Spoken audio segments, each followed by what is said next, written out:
Halo, perkenalkan kami dari kelompok 6 mata kuliah Tata Kelola Manajemen TI ingin mempresentasikan hasil diskusi kami.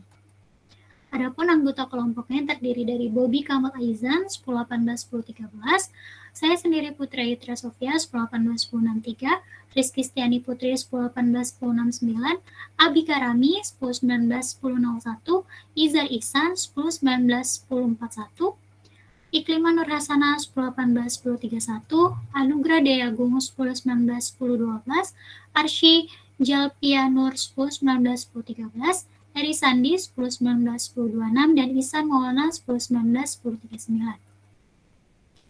Yang pertama akan membahas mengenai review produk. Selanjutnya akan dijelaskan oleh teman saya. Pertama adalah introduction of BNI Mobile Banking dan BSI Mobile. Yang pertama adalah BNI Mobile Banking. Nah, BNI Mobile Banking adalah fasilitas layanan perbankan yang memudahkan untuk bertransaksi langsung melalui smartphone secara aman, mudah, dan cepat.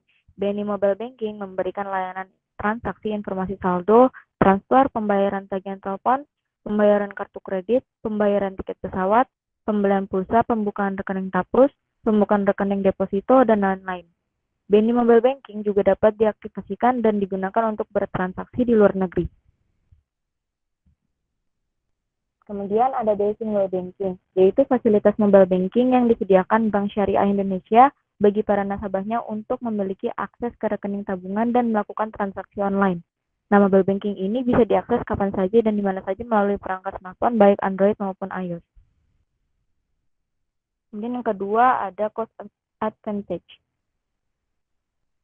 Adapun cost advantage dari BNI Mobile Banking yaitu layanan saat ini biaya awal saat registrasi tergantung provider dari kartu SIM yang digunakan. Misalnya biayanya adalah Rp2.000. Akan tetapi untuk menjaga tabungan tetap aktif, nasabah harus tetap membayar biaya administrasi setiap bulan tergantung dari jenis tabungan yang digunakan.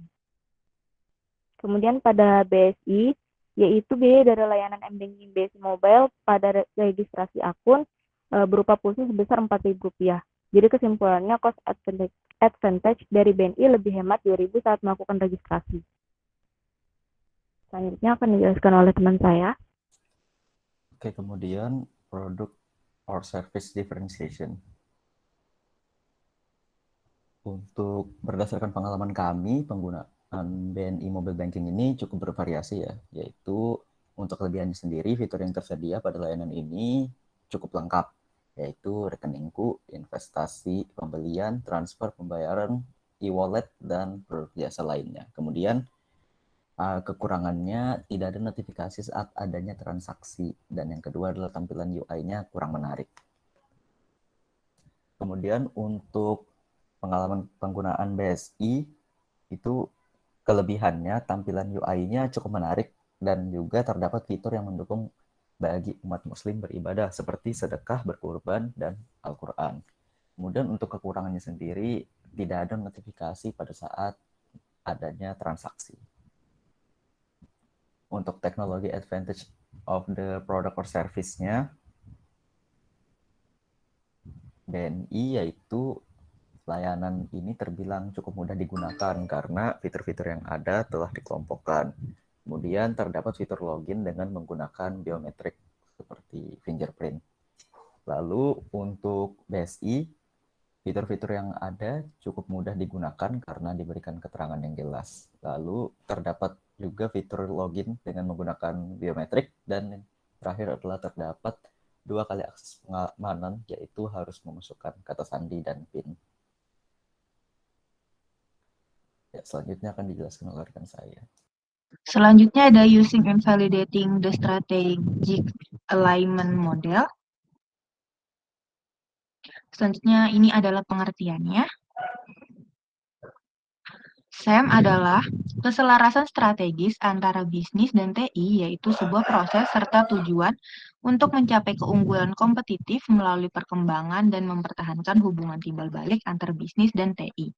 SAM didefinisikan sebagai model kerangka kerja manajemen bisnis dan TI dalam rangka menunjang kesuksesan dari implementasi bisnis, SI atau TI, dan komponen infrastruktur pendukungnya. Henderson dan Van Kartman 1993. Metode ini dikembangkan oleh Luhmann pada tahun 2000 yang dibuat berdasarkan pengembangan 12 komponen pada Strategic Alignment Model yang digagas oleh Henderson dan Van Kartman. Selanjutnya ada kuadran. Saya mencakup 4 kuadran yaitu yang pertama ada bisnis strategi, yang kedua ada organizational infrastruktur, yang ketiga ada IT strategi, dan yang terakhir ada IS atau IT infrastruktur. Selanjutnya akan dijelaskan oleh rekan saya. Selanjutnya adalah kriteria. Next. Adapun 6 business alignment maturity kriteria yaitu communication, competence atau value measurement,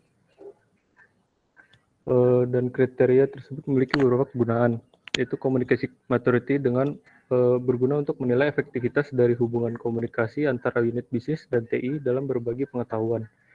Lalu competence atau value measurement maturity berfungsi menilai seberapa besar dan bagaimana kontribusi TI terhadap strategi bisnis. Lalu governance maturity berguna untuk menilai sejauh mana keputusan TI ditentukan oleh otoritas dan didistribusikan kepada manajemen. Lalu partnership maturity berguna menilai hubungan antara unit bisnis dan TI dan bagaimana kedua unit merasakan kontribusi dari masing-masing unit dan dari pihak lain, misalnya mitra atau aliansi. Lalu scope dan arsitektur maturity berguna untuk menilai bagaimana infrastruktur TI harus tetap fleksibel terhadap proses bisnis yang ada, bahkan jika terjadi perubahan pada proses bisnis. Lalu yang terakhir adalah skills maturity, yang berguna untuk menilai bagaimana sumber daya manusia di organisasi mampu untuk menghadapi perubahan serta bagaimana SDM memiliki keinginan untuk belajar dan memberikan ide baru bagi bisnis dan TI. Next. Lalu ada tingkat kematangan. Adapun tingkat kematangan itu seperti pada gambar berikut. Next. Adapun tingkat kematangan beserta definisinya, yang pertama ada tingkat 1, yaitu proses awal. Tingkat kematangan penyelesaian strategis terendah, di mana praktik bisnis dan TI tidak selaras. Pada tingkat ini, praktik manajemen apapun yang diterapkan untuk memfasilitasi penyelarasan bersifat ad hoc atau sesuai kebutuhan. Lalu ada tingkat 2, yaitu proses yang berkomitmen atau committed process. Tingkat kematangan di mana organisasi telah berkomitmen untuk memulai proses penyelarasan strategis. Lalu ada tingkat 3, yaitu proses yang terfokus. Tingkat kematangan di mana organisasi telah membentuk penyelarasan strategis yang terfokus pada tujuan bisnis. Lalu tingkat 4, proses yang terkelola. Tingkat kematangan di mana organisasi telah mengelola penyelarasan strategis yang menekankan pada konsep TI sebagai pencipta nilai bagi organisasi. Lalu yang terakhir yaitu tingkat 5, yaitu proses yang optimal. Tingkat kematangan di mana organisasi memiliki penyelarasan strategis yang telah sepenuhnya terintegrasi antara bisnis dan TI. Selanjutnya akan dibacakan oleh rekan saya. Selanjutnya, keterkaitan SAM. Dalam SAM terdapat interrelationship yang merefleksikan keterkaitan antara 4 kuadran atau domain. Jika keempat domain digunakan secara bersama-sama, maka menghasilkan suatu nilai tambah yang akan saling melengkapi. Tujuan organisasi dapat dicapai melalui berbagai keterkaitan. Keterkaitan pertama adalah secara vertikal atau biasa disebut sebagai kecocokan strategis atau strategic fit, yang merupakan hubungan antara strategi bisnis dengan strategi TI yang merefleksikan suatu komponen eksternal. Strategic fit juga berkaitan dengan kemampuan fungsional TI untuk membentuk atau mendukung strategi bisnis. Keterkaitan kedua adalah secara horizontal yang biasa disebut sebagai integrasi fungsional atau functional integration. Integrasi fungsional menunjukkan seberapa jauh integrasi antara strategi bisnis dan strategi bisnis sudah sesuai dengan strategi sistem teknologi informasi. Selanjutnya perspektif SAM. Strategi execution. Strategi bisnis berperan sebagai driver yang berarti bahwa organisasi sudah memiliki strategi yang kuat. Infrastruktur organisasi adalah domain pivot atau domain yang lama, sedangkan infrastruktur TI adalah domain yang terpengaruh. Kemudian teknologi transformation seperti terlihat pada gambar menempatkan strategi bisnis sebagai driver atau penggerak utama. Strategi bisnis berperan sebagai domain ancor, strategi TI sebagai domain pivot, dan infrastruktur TI sebagai domain terpengaruh. Selanjutnya akan dilanjutkan oleh teman saya. Selanjutnya adalah kompetitif potensial. Dapat kita lihat pada gambar di samping ini. Yang berperan sebagai driver adalah strategi TI-nya atau merupakan domain anchor. Strategi bisnis adalah domain pivot, dan infrastruktur organisasi adalah domain yang terpengaruh.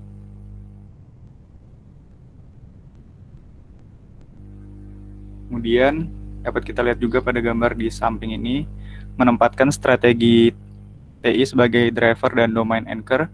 Kemudian domain pivot adalah infrastruktur TI-nya, sedangkan domain yang terpengaruh adalah infrastruktur organisasi. Next. Kita masuk ke studi kasus, penilaian strategic alignment model atau SAM, dan pemetaan kerangka kerja COVID 4.1 pada PT XYZ. Next. Pendahuluan. Sistem informasi adalah seperangkat komponen yang saling terkait untuk mendukung pengambilan keputusan dan kontrol dalam sebuah organisasi. Penerapan sistem informasi dan teknologi informasi untuk mendukung strategi bisnis sering dilakukan oleh perusahaan dengan harapan visi misi perusahaan dapat dicapai dengan mudah. Kemudian, agar pemanfaatan SITI menjadi efektif dan efisien, diperlukan keselarasannya dengan strategi bisnis. Banyak pelaku bisnis yang sukses karena memanfaatkan teknologi dalam menciptakan keunggulan kompetitif perusahaannya. Tapi ada pula yang tidak diuntungkan oleh teknologi karena pihak manajerial yang tidak dapat memanfaatkannya dengan baik. Pada tata kelola TI yang baik, terdapat kesesuaian antara strategi bisnis dengan infrastruktur organisasi dan kesesuaian antara strategi TI dengan infrastruktur dan proses TI untuk mencapai tujuan bisnis yang telah ditetapkan oleh organisasi. PT XYZ ini merupakan salah satu perusahaan manufaktur penghasil semen di Indonesia yang lokasi pabrik dan kantor pusatnya terpisah jarak yang cukup jauh. Untuk itu, PT XYZ juga belum pernah melakukan pengukuran tingkat kematangan dari penerapan SITI yang telah diterapkan. Pengukuran tingkat kematangan penerapan SITI dapat dilakukan setelah diketahui proses-proses apa saja yang harus diukur. Untuk mengetahui proses-proses apa saja yang harus diukur, diperlukan pemetaan menggunakan kerangka kerja tertentu. Dalam penelitian ini digunakan kerangka kerja COVID 4.1. Penelitian ini dilakukan dengan tujuan untuk mengetahui model keselarasan strategi TI terhadap strategi bisnis pada PT XYZ. Next. Selanjutnya akan dijelaskan oleh rekan saya. Baik, selanjutnya adalah metodologi. Terdapat 6 metodologi yang dilakukan. Yang pertama, pengumpulan data, di mana selain melakukan studi literatur, pengumpulan data juga dilakukan dengan melakukan wawancara, analisis dokumen, dan observasi. Data primer diperoleh dengan melakukan wawancara kepada narasumber yang merupakan pimpinan biro ICT dan karyawan PT XYZ. Dokumen organisasi yang dianalisis dalam penelitian ini berupa dokumen rencana strategis PT XYZ dan beberapa dokumen lainnya yang terkait dengan penelitian ini.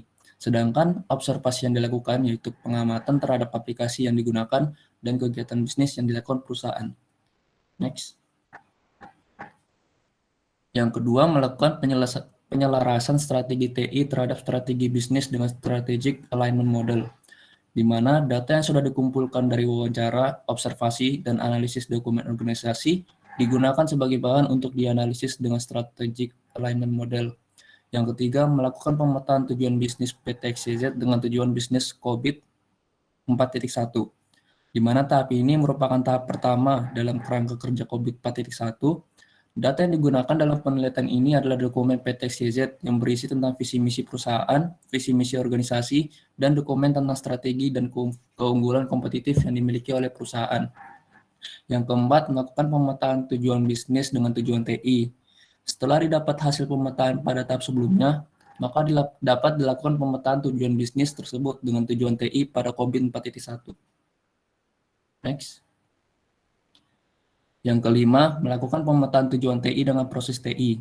Setelah didapat hasil pemetaan tujuan bisnis dengan tujuan TI yang telah didapat dari tahap sebelumnya, langkah berikutnya adalah memetakan tujuan TI tersebut dengan proses TI. Proses TI tersebut dianalisis dengan teknik kuesioner yang diisi oleh pihak terkait pada PT CZ. Selain teknik kuesioner, dilakukan juga observasi dan wawancara. Dan yang terakhir, membuat kesimpulan dan saran. Perumusan kesimpulan dan saran merupakan tahap terakhir dari penelitian ini. Kesimpulan dibuat berdasarkan hasil penelitian yang sudah dilakukan. Saran yang diberikan kepada peneliti selanjutnya yang memiliki keinginan untuk meneruskan penelitian ini atau ingin melakukan penelitian sejenis di tempat yang berbeda. Baik, selanjutnya akan dijelaskan oleh rekan saya. Berikutnya ada hasil dan pembahasan. Yang pertama yaitu analisis domain bisnis dengan SAM. Nah, yang terdapat di dalamnya yaitu hasil analisis tata kelola bisnis, visi dan misi perusahaan, buku pedoman tata kelola perusahaan dan perilaku kode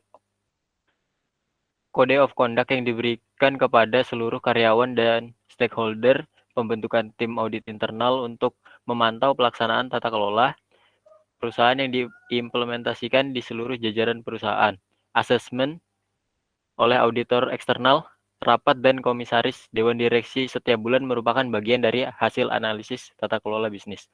Yang berikutnya yaitu analisis domain strategi TI dengan SAM.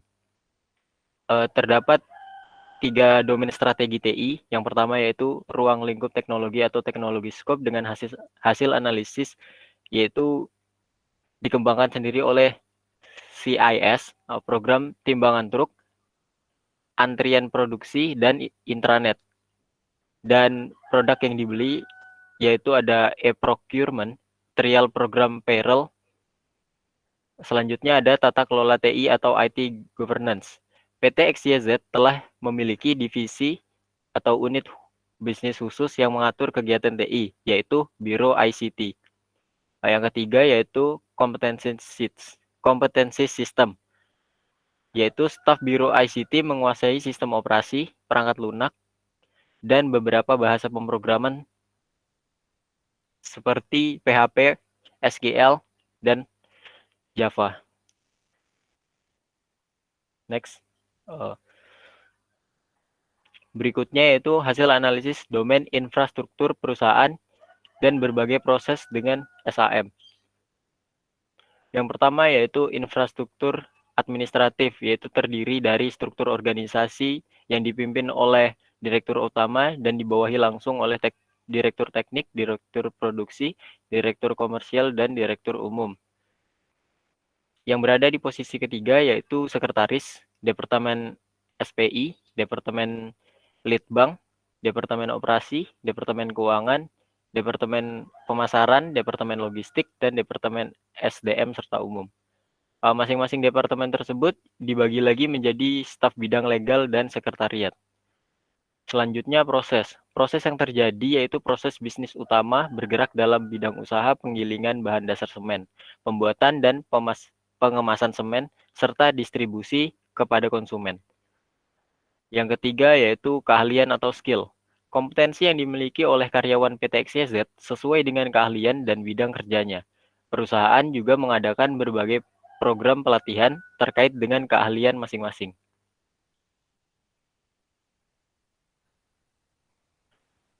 Selanjutnya yaitu analisis domain infrastruktur TI dan berbagai proses dengan STAM. Yang pertama yaitu arsitektur TI, yaitu terdapat hardware yang digunakan, software, database, serta network. Yang kedua yaitu proses. Nah, pada bagian ini ICT mengerjakan pengadaan aplikasi, pemeliharaan hardware dan software, serta pemeliharaan infrastruktur TI dan jaringan. Yang ketiga, keahlian atau skill. Pengembangan aplikasi, desain dan pengembangan jaringan, troubleshooting hardware dan software. Perusahaan mendapat penghargaan dari PT Indosat Tbk untuk kategori The Best Customer Corporate 2009 yang merupakan bagian dari keahlian atau skill dari. Next. Berdasarkan analisis yang telah dilakukan, Diketahui bahwa strategi bisnis dan strategi TI pada PT XYZ telah selaras. Dalam lingkup bisnis, strategi bisnis yang ditetapkan menentukan penetapan keputusan dalam infrastruktur organisasi. Pada infrastruktur administratif, terdapat tanggung jawab dan wewenang, serta penentuan keahlian yang dibutuhkan oleh organisasi. Sedangkan dalam lingkup TI-nya dinyatakan selaras karena strategi TI mempengaruhi penentuan infrastruktur TI. Antara lingkup bisnis dan lingkup TI juga diperlukan integrasi fungsional sehingga TI dapat memahami kebutuhan bisnis dan bisnis mendapatkan manfaat dari investasi dan proses TI. Dari hasil analisis, diketahui bahwa integrasi fungsional pada PT XYZ telah diterapkan. Hal ini diperkuat pula dengan isi dari visi dan misi Biro ICT pada PT XYZ. Sehingga dapat disimpulkan bahwa terdapat integrasi fungsional antara lingkup bisnis dengan lingkup TI dan sebaliknya. Next. Gambar berikut ini isinya adalah proses di mana proses ini merupakan hasil akhir dari penelitian. Dari kumpulan proses ini kemudian digunakan untuk dianalisis untuk mengetahui tingkat kematangan atau maturity level SETI pada PT XYZ. Next. Selanjutnya adalah kesimpulan. Jadi dari hasil penelitian yang telah dilakukan, kami menarik dua kesimpulan. Yang pertama yaitu analisis yang telah dilakukan menggunakan SAM menunjukkan bahwa strategi bisnis dan strategi TI pada PT XYZ telah selaras dan berada pada perspektif transformasi teknologi. Yang kedua adalah pemetaan yang telah dilakukan menggunakan kerangka kerja COVID 4.1 menghasilkan bahwa proses TI yang harus diaudit untuk tahap selanjutnya adalah sebanyak 31 proses dari total 34 proses yang terdapat pada COVID 4.1.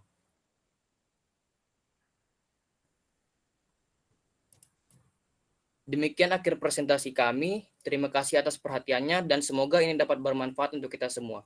Terima kasih.